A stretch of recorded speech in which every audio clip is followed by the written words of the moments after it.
బాగా వినమ్మా. ఠక్కుచో ఠక్కుచో ఠల్కు మనచు తారవలయో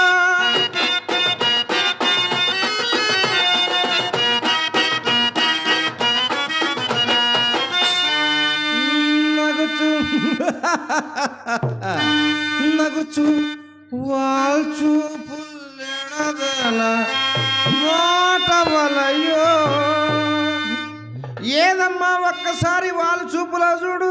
చూడు ఎలా చూస్తాను. అయ్యో అయ్యో అయ్యో అయ్యో అయ్యో అమ్మాయి, ఇదేమిటి వాడి చూపు చూడమంటే వాడిపోయిన చూపు చూస్తున్నావు. నువ్వే చూడమను. నువ్వు ఆయన కోసం చూసినా ఈయన లుంగి పైకి గట్టేస్తాడు, గొడవలు జరుగుతాయి. వాళ్ళు చూపు అంటే వాడిపోయిన చూపా. మరి ఎలాగా? వాళ్ళు చూపు అంటే కాలు మీద కాలు వేసుకొని బాగా చూడు, చేతి మీద చెయ్యి వేసుకొని కన్ను చూడు,